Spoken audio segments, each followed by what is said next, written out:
Guys, welcome back to the channel. ಮೊದಲನೇದಾಗಿ WrestlePalooza ಬಗ್ಗೆ ಮಾತಾಡೋದಾದ್ರೆ ನಿಮಗೆ ಗೊತ್ತಿರಬಹುದು, ರೀಸೆಂಟ್ ಆಗಿ ರೆಸ್ಸಲ್ ಪಲೂಸಾ ಇವೆಂಟ್ ಗೆ ESPN ಅವರು ಸಿ ಗ್ರೇಡ್ ರೇಟಿಂಗ್ಸ್ ನ ಕೊಟ್ಟಿರ್ತಾರೆ. ಅಂಡ್ ಈಗ ಅದಕ್ಕೆ WWE ರಿಯಾಕ್ಷನ್ ಕೂಡ ಔಟ್ ಆಗಿದೆ. WWE ಕಂಪನಿಯಲ್ಲಿ ಕೆಲವೊಂದಷ್ಟು ಜನ ಸಿಕ್ಕಾಪಟ್ಟೆ ಕನ್ಫ್ಯೂಷನ್ ಆಗಿದ್ದಾರಂತೆ, ಯಾಕೆ ESPN ಅವರು ಈ ರೀತಿ ಮಾಡಿದ್ರು ಅಂತ.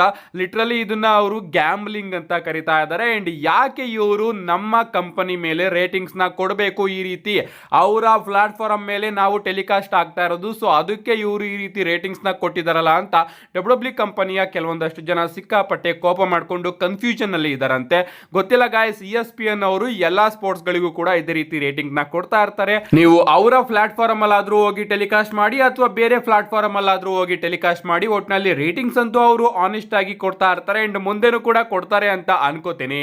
ನೆಕ್ಸ್ಟ್ ಅಪ್ಡೇಟ್ ಕಡೆ ಬರೋದಾದ್ರೆ ಇದಿರ್ತಕ್ಕಂಥದ್ದು rated R super star Edge ಅವರ ಬಗ್ಗೆ. ನಿಮಗೆ ಗೊತ್ತಿರಬಹುದು, ಎಡ್ಜ್ ಅವರು ಈಗ ಸದ್ಯಕ್ಕೆ ನಮಗೆ AEW ಕಂಪನಿಯಲ್ಲಿ ನೋಡೋದಕ್ಕೆ ಸಿಗ್ತಾ ಇದ್ದಾರೆ. ಅಂಡ್ ಅವರ AEW ಕಾಂಟ್ರಾಕ್ಟ್ ಅಕ್ಟೋಬರ್ ತಿಂಗಳಲ್ಲಿ ಎಕ್ಸ್ಪೈರ್ ಆಗ್ತಾ ಇದೆ. ಅವರು ಏನಾದ್ರೂ ಇನ್ನೊಂದು ಡೀಲ್ ನ ಸೈನ್ ಮಾಡ್ಕೊಂಡಿಲ್ಲ ಅಂದ್ರೆ, ಅಂಡ್ ಅದರಿಂದಾನೇ ರೂಮರ್ಸ್ ಗಳು ಬರೋದಕ್ಕೆ ಶುರು ಆಗಿತ್ತು. ಎಡ್ಜ್ ಅವರು ಪ್ರಾಬಬ್ಲಿ ಮತ್ತೊಮ್ಮೆ ನಮಗೆ WWE ಕಂಪನಿಯಲ್ಲಿ ನೋಡೋದಕ್ಕೆ ಸಿಗಬಹುದು.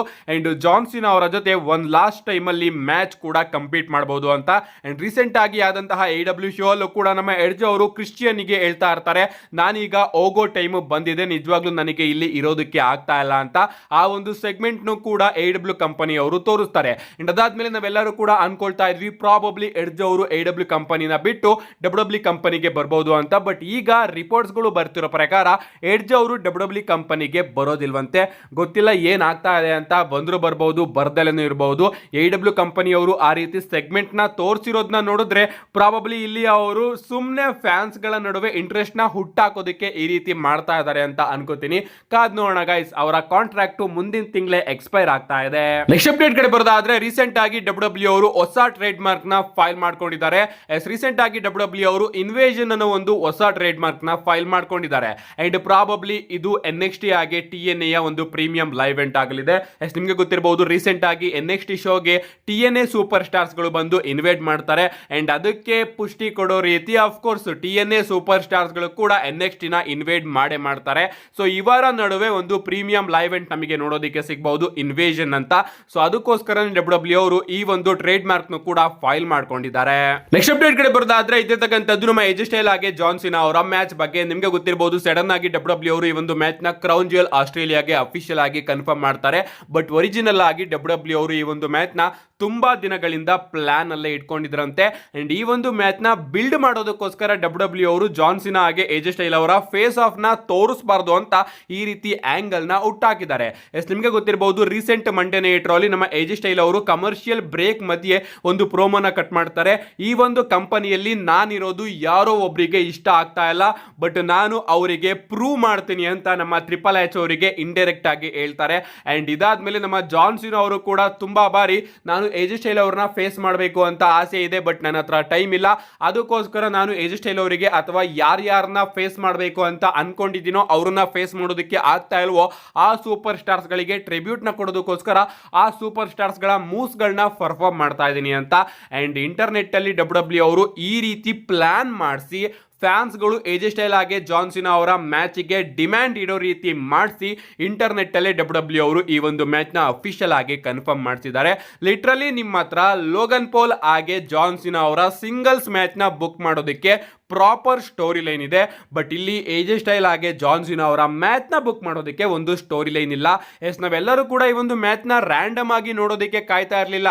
ಬದಲಿಗೆ ಈ ಒಂದು ಮ್ಯಾಚ್ ಅಲ್ಲಿ ಒಂದು ಪ್ರಾಪರ್ ಸ್ಟೋರಿ ಲೈನ್ ಇರಲಿ, ಇವರಿಬ್ರು ಕೂಡ ಒಮ್ಮೆ ಆದ್ರೂ ಫೇಸ್ ಟು ಫೇಸ್ ಬರಲಿ, ಆ ಒಂದು ಐಕಾನಿಕ್ ಮೂಮೆಂಟ್ ರೀಕ್ರಿಯೇಟ್ ಆಗಲಿ ಅಂತ ಕಾಯ್ತಾ ಇದ್ವಿ.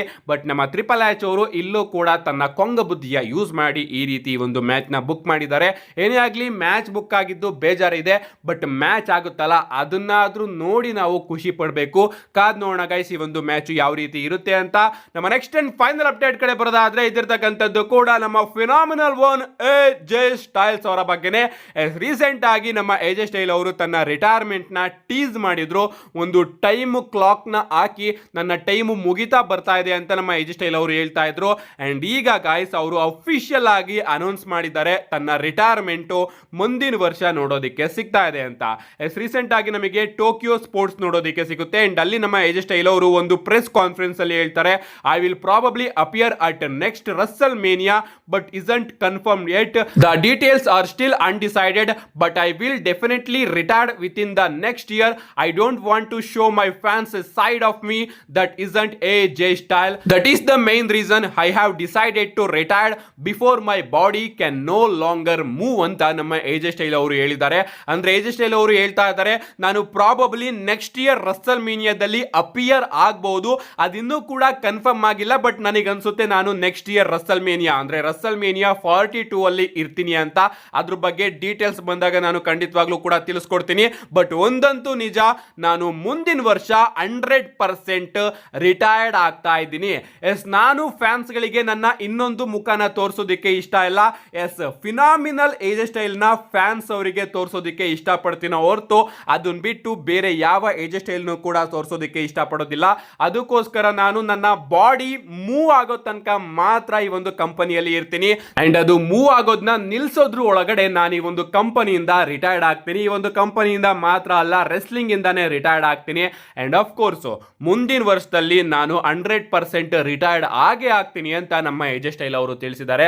ಲಿಟರಲಿ ಸಿಕ್ಕಾಪಟ್ಟೆ ಬೇಜಾರಾಗ್ತಾ ಇದೆ. ನಾನು ಅನ್ಕೊಂಡಿದ್ದೆ ಏಜೆ ಸ್ಟೈಲ್ ಅವರ ಲಾಸ್ಟ್ WWE ಚಾಂಪಿಯನ್ಶಿಪ್ ರೈನು ನಮಗೆ ನೋಡೋದಕ್ಕೆ ಸಿಗುತ್ತೆ ಅಂತ, ಬಟ್ ಅದು ಯಾವುದೇ ವಿಚಾರ ನಮಗೆ ನೋಡೋದಕ್ಕೆ ಸಿಗ್ತಾ ಇಲ್ಲ. ಯಾಕಂದ್ರೆ ಏಜೆ ಸ್ಟೈಲ್ ಅವರ ಪ್ರಕಾರ ಅವರು ಮುಂದಿನ ವರ್ಷ ರಿಟೈರ್ಡ್ ಆಗ್ತಾ ಇದ್ದಾರೆ. ನಿಜವಾಗ್ಲೂ ಸಿಕ್ಕಾಪಟ್ಟೆ ಬೇಜಾರಾಗ್ತಾ ಇದೆ. ಕಾದ್ ನೋಡೋಣ. ರೆಸ್ಲಿಂಗ್ ಅಲ್ಲಿ ಯಾವುದು ಕೂಡ ಕನ್ಫರ್ಮ್ ಅಂತ ಅನ್ಕೊಳಂಗಿಲ್ಲ. ನಿಮ್ಗೆ ಅನ್ಸುತ್ತೆ ಇದ್ರ ಬಗ್ಗೆ ನಿಮ್ಮ ಅನಿಸಿಕೆನ ಕಮೆಂಟ್ ಮಾಡಿ ಅಂತ ಹೇಳ್ತಾ, see you guys in my next video.